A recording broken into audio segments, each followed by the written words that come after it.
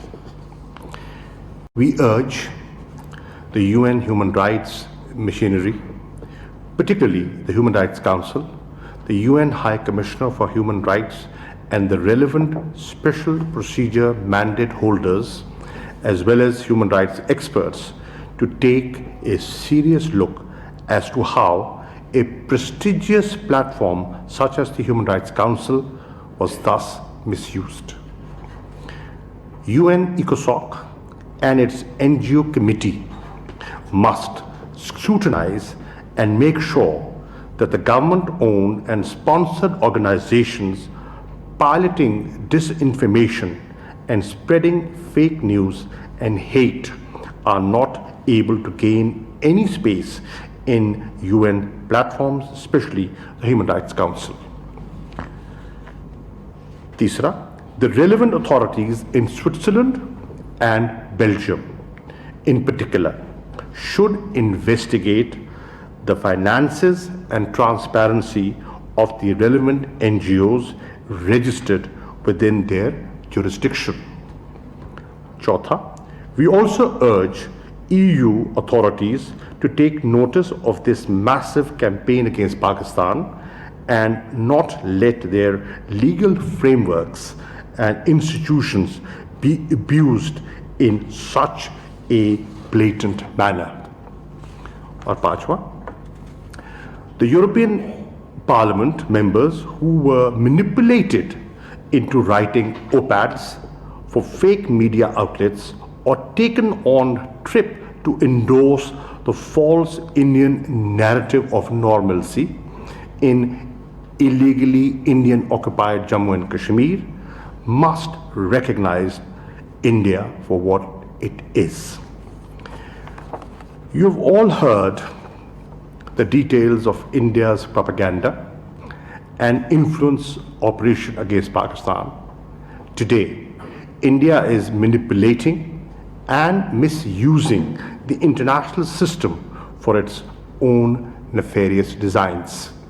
Pakistan calls on the United Nations and the UN Human Rights Council to immediately begin investigation and delisting of the 10 fake NGOs created by India to malign Pakistan. We also call on the United Nations to create processes that ensure that the international system is not manipulated through such influence operations. Additionally, we call on the European Union Parliament to begin a credible investigation into the manipulation of the EU Parliament and its legislative process by these fake organizations involved in anti-Pakistan propaganda under a fully funded disinformation and influence operation run by India. We also call on international news agencies, especially Reuters, to reconsider their existing partnership with ANI News Agency, now proven to be pushing fake news from 2 fake Indian-created websites reportedly. And the last, truth cannot be hidden for long. The scope and extent of India's operations against Pakistan under their hybrid war is now apparent for the world to see. Pakistan will take all necessary actions to protect its interests. Once again, we warn the world to take heed of the RSS BJP regime's agenda, which threatens regional peace and continues to manipulate the international system for its own nefarious ends. شکریہ. اور بوکھلاہٹ کی یہ حالت ہے کہ جو اقدام ان کو آخر میں کرنے چاہیے وہ انہوں نے غلطی سے بوکھلاہٹ میں پہلے کر دیے ہیں. ان کا یہ واویلا جس میں کہ عوام کے لیے کچھ بھی نہیں ہے، چاہے وہ پیڈ ایڈورٹیزمنٹس کے تھرو ہو یا اپنی تقریروں کے تھرو ہو، جس میں کہ جھوٹ در جھوٹ بولا جا رہا ہے، جس کے کہ یہ ظاہر ہے کہ ماہر ہیں، ان کی زندگی گزری ہی جھوٹ پہ ہے. ان کا جو ایمان ہے وہ پیسہ ہے، اور انہوں نے اپنے ادوار میں جتنے بھی لیڈران ہیں، لیکن ان میں 3 بنیادی کردار ہیں جن کو کہ میں یہ کہوں گا کہ وہ کرپشن کے سلطان ہیں. نواز شریف، آصف علی زرداری اور مولانا 12ویں کھلاڑی مولانا فضل الرحمان. یہ وہ لوگ ہیں جنہوں نے کہ مختلف ادوار میں اس قوم کا پیسہ لوٹا اور اپنی سیاست، نہ صرف اپنی سیاست بلکہ پاکستان کی جو سیاست کا ماحول ہے اس میں کرپشن، اس میں پیسہ لانا، پیسے کی سیاست یہی لوگ لائے. جوڑ توڑ کی، لوگوں کو خریدنا، لوگوں کو بیچنا، یہ ان کے ادوار میں شروع ہوا. ملک کے سیاسی کلچر میں ایک ایسی منافقت کا کلچر پھیلا دینا جس سے کہ اس ملک کی جو بنیادی جو ایک اقدار تھیں، سماجی اقدار تھیں، ان کو ملیاں میٹ کیا اور ایک ایسا ماحول بنایا جس میں کہ صرف پیسے والے لوگ سیاست کر سکے. اور اس سیاست کو آگے کرنے کے لیے انہوں نے کرپشن پہ کرپشن کی، اور پھر ان کی جو ذاتی ہوس تھی اس کو بھی اب انہوں نے ٹھنڈا کرنے کے لیے ایسے نئے لیول کرپشن کے کریٹ کیے جس سے کہ انہوں نے وہ پیسہ جو کہ انہوں نے یہاں سے لوٹا دوسرے ملکوں میں انہوں نے منتقل کیا، وہاں پہ جائیدادیں خریدیں، وہاں پہ بینک بیلنس رکھے، اپنی اولادوں کو بھی باہر بھیجا، اور آج وہ پاکستان سے عوام سے قربانی چاہتے ہیں. اور ساتھ ہی ساتھ میں اب یہ تو ان کو بھی یہ پتہ چل گیا ہے کہ جو کہ گلگت بلتستان میں ان کے ساتھ ہوا، اب یہ جو سارا پریشر ہے وہ اس لیے ڈیولپ کر رہے ہیں کیونکہ 2 سال تک یہ چپ رہے. مختلف طریقوں سے انہوں نے ہمیں اپروچ کیا، مختلف طریقوں سے انہوں نے ہم پہ پریشر ڈالا کہ کس طرح سے ہم ان کے جو کرپشن کے مقدمات ہیں ان پہ ہم ان کو NRO دے دیں. لیکن جب یہ بالکل فیٹ اف کے بعد بالکل ان کو یقین ہو گیا کہ اب ہمارے پاس کوئی اور صورت نہیں ہے سوائے اس کے کہ ہم جتھے لے کر جلسے جلوس کر کے گالیاں دے کر اور ایک ایسا ماحول پیدا کریں جس میں کہ انہوں نے ایسے لوگوں کو بھی آگے لگا دیا ہے جن کا نہ لینا ہے نہ دینا ہے، اور ان کو ایسے فیصلوں پہ مجبور کر رہے ہیں یہ کہ وہ استعفے دیں. ایسے حالات میں یہ سب کو پتہ چل گیا ہے کہ مختلف پارٹیز ہیں اور ان کی مختلف سمتیں ہیں، اور جن کی مختلف سمتیں ہوں ان کی منزل ایک ہو ہی نہیں سکتی ہے. یہ کہنا کہ ہمارے ساتھ کوئی رابطے میں ہے، ہمارے بالکل نہیں ہے، یہ جھوٹ ہے. یہ اپنے لیے ایک راستہ مانگ رہے ہیں، ٹھیک ہے، اگر ان کو راستہ چاہیے وہ ہم ان کو دے دیں گے، لیکن راستہ ہم ان کو ان کی جو اس وقت کی سچویشن ہے اس کی بات کر رہے ہیں، ہم NRO کی بات نہیں کر رہے. وہ ان کو کبھی عمران خان نہیں دے گا. ایسی صورتحال میں ان کا جو ذہنی جو ایک کیفیت ہے اس سے یہی ظاہر ہوتا ہے کہ اب یہ آر پار کی باتیں کرنے لگے ہیں، یہ ایسی باتیں کرنے لگے ہیں جس میں کہ ان کو پتہ ہے کہ ان کی سیاست ہمیشہ کے لیے دفن ہونے والی ہے. یہ اپنے آپ کو بند گلی میں لے آئے ہیں. استعفوں کا ڈھونگ انہوں نے رچایا ہے. بالکل دیں استعفے دیں, ہم پہ کوئی پریشر نہیں ہے, لیکن دیں پھر صحیح طریقے سے دیں, صرف دکھاوا نہ کریں. یہ نہیں ہے کہ ہم نے اس کو بھیج دیے اور انبار لگ گئے ہیں اور کاغذ جمع ہو گئے ہیں. 160 کاغذ کا کیا انبار ہوگا میکسیمم. تو اس قسم کی صورتحال میں ان کا یہ ایک آخری داؤ ہے جو کہ یہ خود بھی مان چکے ہیں. انشاءاللہ ان کا یہ داؤ ہمیشہ کی طرح ناکام رہے گا, اور ان کی جو یہ سیاسی جو اس کا مستقبل ہے, خاص طور پہ مولانا فضل الرحمان اور نواز شریف, ان کو پتہ ہے کہ وہ ایک ڈیڈ اینڈ سٹریٹ پہ آ گئے ہیں. اب یہ پیچھے بھی نہیں مڑ سکتے اور نہ یہ آگے جا سکتے ہیں. مولانا فضل الرحمان, جن کا کہ میرے کولیگ ہمارے منسٹر علی امین گنڈا پور, جو کہ ان کے علاقے سے بھی تعلق رکھتے ہیں, جن کو کہ انہوں نے شکست دی اور ان کے سیاسی مستقبل پہ تالا لگا دیا, تو یہ آپ کو بتائیں گے کہ ان کا مذہبی رہنما کے لبادے میں ان کا کیا کردار اور ان کی کیا وہ ایکٹیویٹیز رہی ہیں جبکہ وہ اقتدار میں کسی نہ کسی طرح ہوتے تھے. جی علی امین صاحب. بسم اللہ الرحمن الرحیم. سب سے پہلے تو مولانا فضل الرحمان جو ہے یہ ایک اپنے حلقے سے ایک مسترد ہوا ریجیکٹڈ پولیٹیشین ہے. اس کو اپنی عوام نے مسترد کیا ہے اور یہ اسمبلی کا ممبر بھی نہیں ہے. اور جو پی ڈی ایم ہے, میرے خیال میں پوری قوم جان چکی ہے کہ پی ڈی ایم کا جو وجود ہے ان کا مقصد صرف ایک ہے کہ چوری کا پیسہ بچاؤ, اور یہ تمام جو مہم چل رہی ہے صرف چوری کے پیسے کو بچانے کے لیے چل رہی ہے. اب تاریخ گواہ ہے اس بات کی کہ انہی لوگوں نے اپنے بارے میں, ایک دوسرے کے بارے میں کرپشن کے حوالے سے کیا کیا بیانات دیے اور کس کس طرح کے الزامات لگائے, اور آج یہ اکٹھے ہیں. اور عمران خان نے بہت پہلے کہا تھا, آن ریکارڈ ہے, کہ جب بھی میں ان کی کرپشن پہ ان کو ہاتھ ڈالوں گا یہ سب اکٹھے ہو جائیں گے. تو وہ بات سچ ثابت ہوئی ہے اور آپ سب کے سامنے ہے.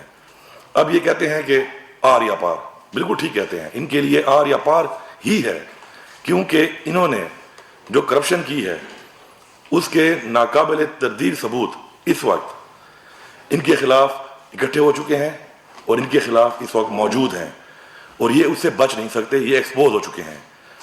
اور یہ جو شور شرابہ کر رہے ہیں, یہ جو ایک ڈرامہ کر رہے ہیں, اپنی چوری بچانے کے لیے عوام کی جان کو خطرے میں ڈال رہے ہیں, یہ صرف اور صرف اوچھے ہتھ کنڈے اس لیے استعمال ہو رہے ہیں کہ ہمارا چوری کا پیسہ بچ جائے. اب چاہے زرداری ہے, چاہے نواز شریف ہے, اور چاہے مولانا ہے. ابھی میں فضل الرحمان کی تھوڑا سا آپ کو ڈیٹیل دیتا ہوں مزید اس کی بھی کہ اس کے اپنے کیا حالات ہیں. اب تک یہ بہت نعرے بازی کر رہا ہے اور بہت چیلنج کر رہا ہے کہ جی میرے پہ کوئی ہاتھ نہیں ڈال سکتا, میں ٹچ بھی ناٹ ہوں. تو یہ بھی ثبوتوں کے ساتھ میں آپ کو دستاویزات دے رہا ہوں کہ کس طرح اربوں روپے پہ اس نے بھی ہاتھ صاف کیا ہے, اور اسی لیے یہ ان کا اس وقت سربراہ بنا ہوا ہے.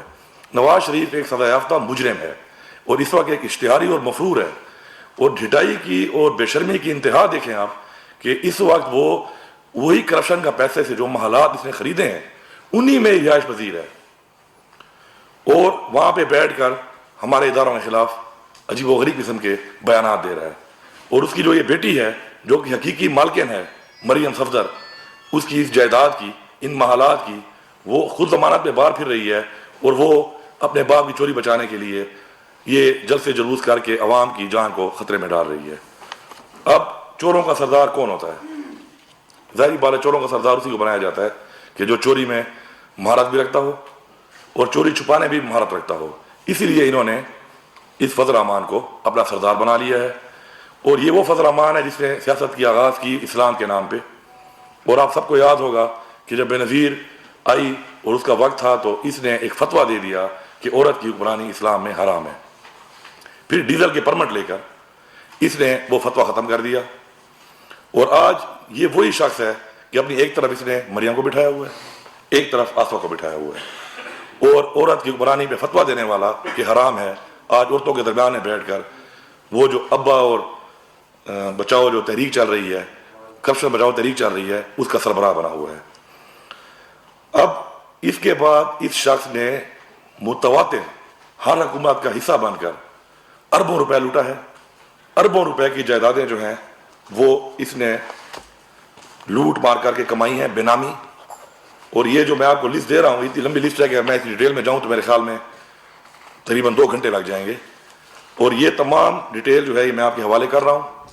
میں اس کو چیلنج کرتا ہوں کہ یہ الزام نہیں، یہ میرا دعویٰ ہے کہ اگر یہ کہتا ہے کہ جھوٹ ہے مجھے عدالت میں لے جائے، ڈیفیمیشن کا کیس کرے میرے اوپر، میں عدالت میں یہ تمام جائیدادیں اس کی ثابت کروں گا۔ اس کے علاوہ مزید کام بھی میں کر رہا ہوں، انشاءاللہ اس کی اور جائیدادیں بھی میں نکال رہا ہوں، اور آپ کے سامنے آئے گا کہ کتنے اربوں روپے اس نے اس اقتدار میں ہر پارٹی کے ساتھ رہ کے کمائے، اور اس سے آج تک یہ کہتا ہے کہ نہ میرا کوئی کاروبار ہے، نہ اس کے بچوں کا کاروبار ہے، نہ اس کے بھائیوں کا کاروبار ہے، لیکن یہ اربوں روپے کہاں سے آیا، کیسے آیا، اس کا کوئی جواب نہیں ہے، اور یہ سمجھ چکا ہے اس بات کو کہ اب میرے اوپر گھیرا تنگ ہو رہا ہے، اور اسی لیے چوروں کا سردار بن کے، اسلام کا نام دینے والا آج چوروں کا محافظ بن کے، اپنی چوری ان کی چوری بچانے کے لیے ان کے لیے سربراہ بن کے ایک تحریک چلا رہا ہے۔ اب یہ کچھ سوالات میرے اور بھی ہیں اس کے علاوہ، کیونکہ مولانا فضل الرحمان اربوں روپے کھانے کے علاوہ کچھ اور سازشوں کا بھی حصہ رہا ہے۔ اس ملک کے اندر بیرونی قوتیں جو ہمارے ملک کو کمزور کرنے کے لیے جو کام کرتی رہی ہیں، یہ ان کے ساتھ کام کرتا رہا ہے، اور یہ بھی میں دعویٰ کر رہا ہوں اور چیلنج کر رہا ہوں کہ یہ مجھے لے جائے عدالت میں ثابت کروں گا کہ یہ الزام نہیں، یہ میرا دعویٰ ہے، اور ثبوت دوں گا اس کے۔ میرے 4 سوال ہیں اس سے، اور میں میڈیا سے اور قوم سے یہ ریکویسٹ کروں گا کہ 13 کے جلسے میں اپنی تقریر میں جو آ رہا ہے اس میں ان 4 سوالوں کے بھی جواب دے دے۔ اگر یہ ان کی تردید کرے گا تو میں ثبوت دوں گا، اور اگر تردید نہیں کرتا تو ہمیں بتائے ان کا جواب، اور یہ بھی وعدے کر دے اپنی باقی جو باتیں سے کرنی ہے، ساتھ یہ بھی کہہ دے۔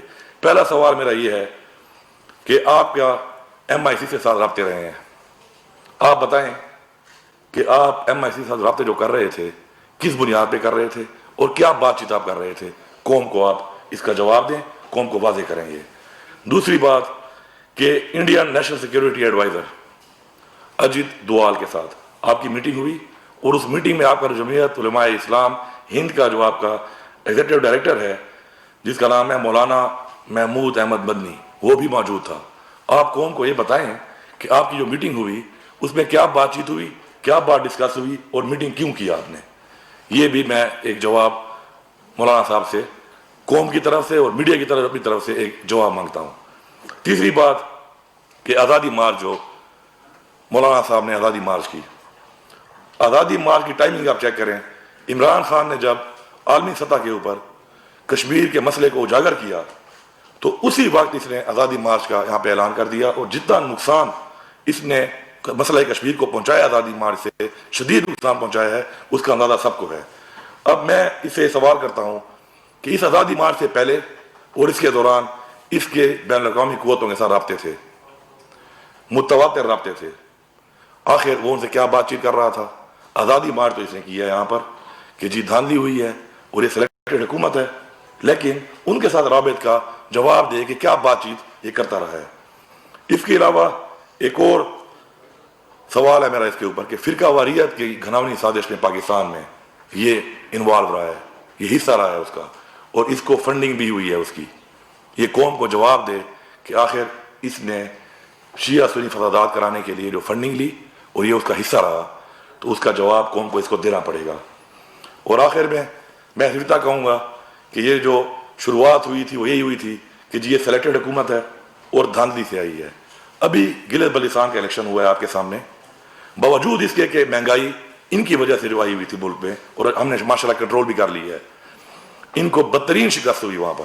اور میں چیلنج کرتا ہوں کہ کوئی حلقہ کھولنا ہے، کسی طرح کی بھی آپ نے کسی سے سروے کرانی ہے، جو بھی کرانا ہے آپ کرا سکتے ہیں وہاں پر۔ میں دعویٰ کرتا ہوں کہ اس سے بہترین الیکشن دنیا کی تاریخ میں نہیں ہوا ہوگا۔ ساتھ ساتھ فضل الرحمان کو میں یہ کہتا ہوں کہ آپ کہتے ہیں کہ دھاندلی ہوئی ہے آپ کے ساتھ، آپ الیکشن ٹریبیونل میں کیوں نہیں گئے؟ آپ نے حلقہ کیوں نہیں کھلوایا؟ میں تیار بیٹھا ہوں، آپ سے الیکشن لڑنے کو بھی تیار ہوں، دوبارہ بار بار کہہ رہا ہوں، آپ وہ بھی نہیں مان رہے۔ پھر میں آپ سے یہ کہتا ہوں کہ حلقہ کھلواؤ، میں یہاں پہ میڈیا کے ذریعے کہہ رہا ہوں کہ میں حلقہ کھلوانے کو بھی تیار ہوں، اب وہ بھی نہیں کر رہے اور الزام لگائی جا رہے ہیں کہ جی دھاندلی اور سلیکٹڈ ہے. ماشاءاللہ ہماری حکومت نے ان کی چوریوں کے باوجود اکانومی کو سنبھال لیا ہے. ان کی چوریوں کے باوجود آج وہ مافیا جن کی وجہ سے مہنگائی تھی ان مافیا کا مقابلہ کر کے چیزوں کو سستا کر دیا اور آگے انشاءاللہ مزید سستی ہوں گی. اور میں یہ سوالات 48 گھنٹے ٹائم دے رہا ہوں, 13 تاریخ کو اس جلسے کے اندر ان سوالات کے جواب دینے پڑیں گے, کیونکہ بیرونی قوتوں کے کہنے پر ملک کے خلاف سازش کرنے والا شخص اگر ایک پی ڈی ایم جیسی چور بچاؤ تحریک کو لیڈ کر رہا ہے اور کھڑا ہو کر ہمارے اداروں پہ باتیں کر رہا ہے, ہمارے اوپر سوالات اٹھا رہا ہے, قوم کی جان کو خطرے میں ڈال رہا ہے کرونا کی وبا کے باوجود, تو اس کو بھی جواب دینے پڑیں گے. یہ یا جواب دے گا اور یا مجھے عدالت میں لے کے جائے گا. میں اس کو فیس کرنے کو تیار ہوں.